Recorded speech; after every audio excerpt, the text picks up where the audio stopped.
This is a man out of his element.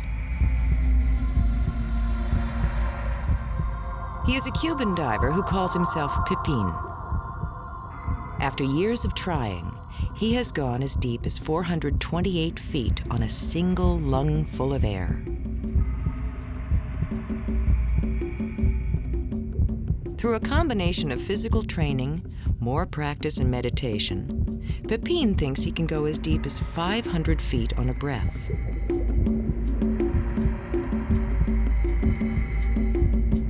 But no matter how hard humans try, we just don't make very good sea creatures. There is oxygen in this water, a lot of it, but you need gills to get at it, not lungs. So we visit for a bit, then race for air and the safety of dry land. Within the ocean are species yet to be discovered, cures for deadly diseases, and the keys to the weather. There's a whole new world just offshore. If only we could stay.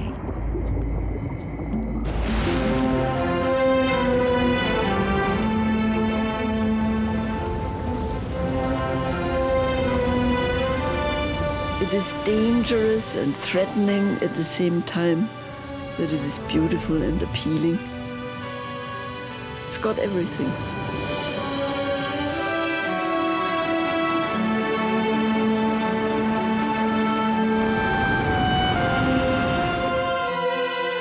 It whispers. Sometimes it shouts.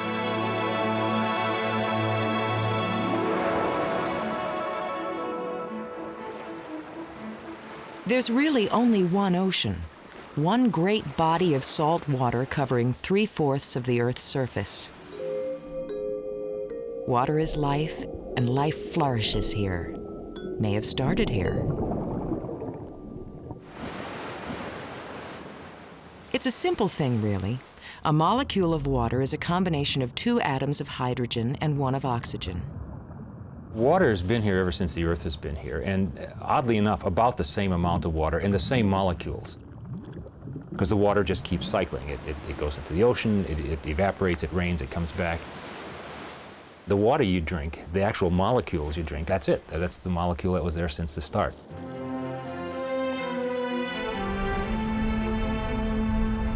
When the Earth first formed, you can think it's just a big rock, molten rock sitting in space. There was a lot of water mixed in with that. And it came out, like in volcanic eruptions. You know, we think of volcanic eruptions in terms of lava. But if you look at a volcano, there's these big clouds of smoke and steam, and a lot of that is water. It's coming from the ground. 97% of the Earth's water has gathered in large salty oceans that move with the push of winds, surge at the pull of the moon, and swirl with the spin of the Earth.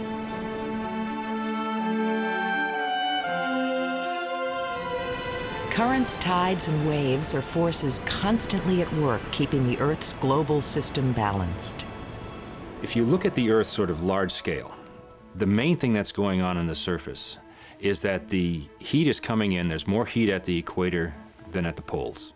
And so the function of the atmosphere in the oceans is to move that heat northward, to kind of even things out. Otherwise, you'd have the ocean boiling at the equator and freezing at the pole.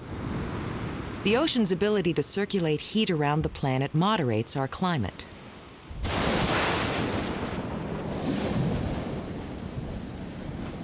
Evaporation from the ocean becomes rain that nourishes our crops. Together, the ocean and air work as a gigantic machine.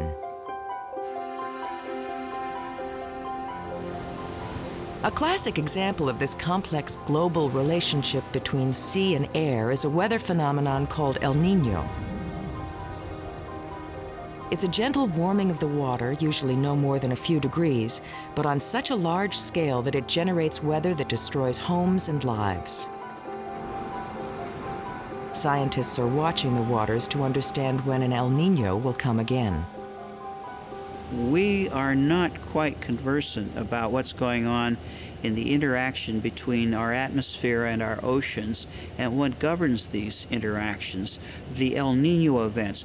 We can study them. We have some rough ideas of predicting how they operate, but we really don't know what causes that initial pulse, what kicks them off.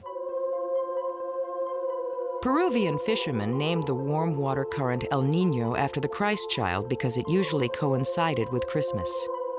But it did not bring Christmas cheer. An El Niño can change the weather on a massive scale, creating rains during normally dry seasons and drifting calms in places that usually have wind. Worst part of the trip was definitely being in the calm, consuming my supplies and not making very much forward progress. Without the wind and the currents that the winds generated, without my parafoil kite up pulling the boat along and helping the paddling, I could only make 20 to 30 miles a day, and I needed to average 60. Ed Gillette is a kayaker, a real kayaker. He's one of those peculiar people you hear about from time to time who make long ocean voyages alone simply for the challenge of it. In 1987, he set out on a 2,200-mile kayak trip from Monterey to Maui using only a paddle and a kite as a sail.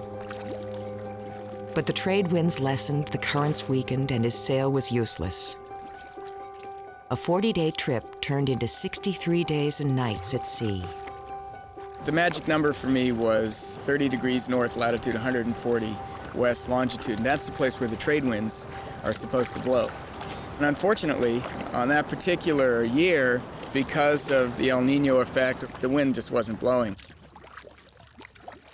In an El Niño year, the trade winds that generally blow westbound weaken. This allows a warm current to flow eastward until it hits the South American coast and diverts to the north and south. An El Niño can trigger great calms throughout the Pacific, stranding travelers like Ed Gillette.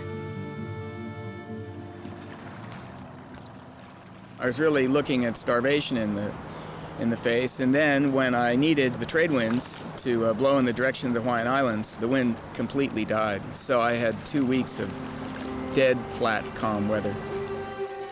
An accurate prediction of El Niño's effect on the weather in the Pacific would have kept Gillette out of a life-threatening calm, but it would also save the livelihoods of tens of thousands of fishermen. The warm water causes fishing stocks that normally feed on cold current upwellings to disappear and nets to come up empty. By studying the sea's level, temperature, and salinity, scientists hope to make long-term predictions of climatic changes like El Niño. Forecasts that would be useful to communities around the world.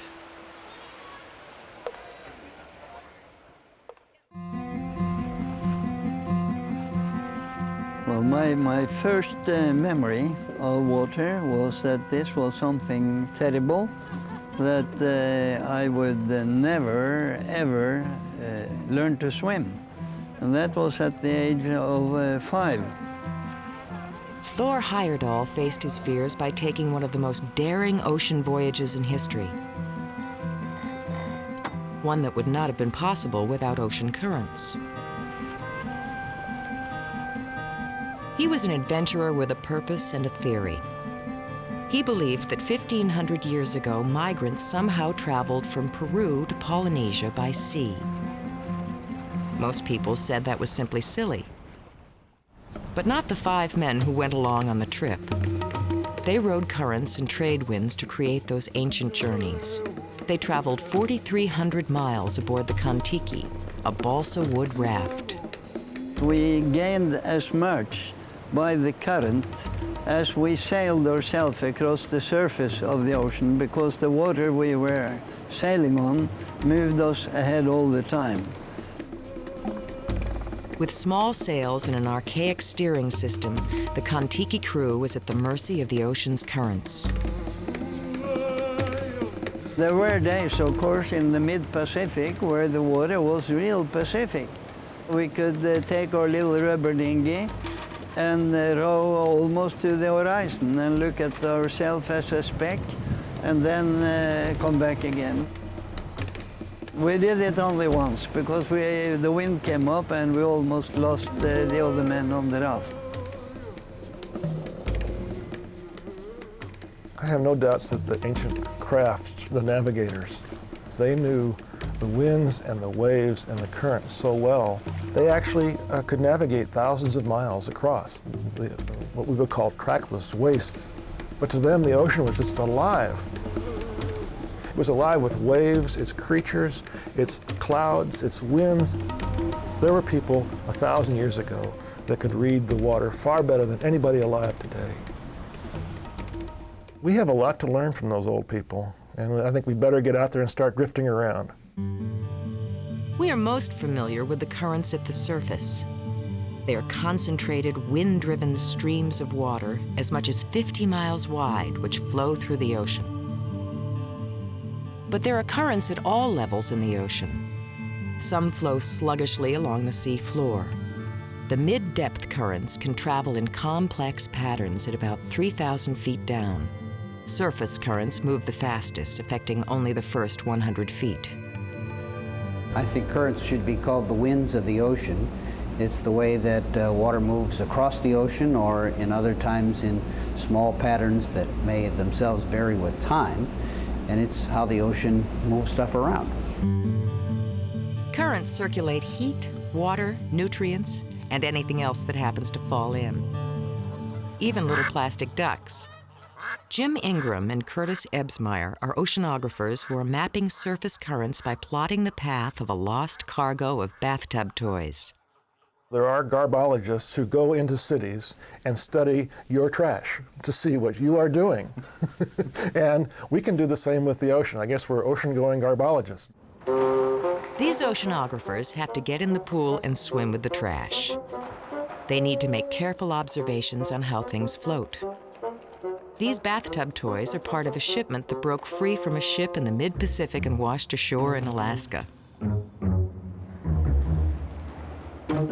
The accidental spill was an opportunity in the making. The ducks are being used to map the ocean's surface currents, information that's crucial to understanding how and where objects move across the sea. Being in a pool with your drifting objects, with your eyes right at their level, you really get to know how they float, how they drift. We've never had most of these things in the pool with us, so we want to measure how high they're floating above the water. It's not just rubber ducks, of course. Researchers have also used spills of Nike shoes and hockey gloves to calculate the speed of ocean currents. Yeah, and the bottle would be next, and then the duck. Yeah.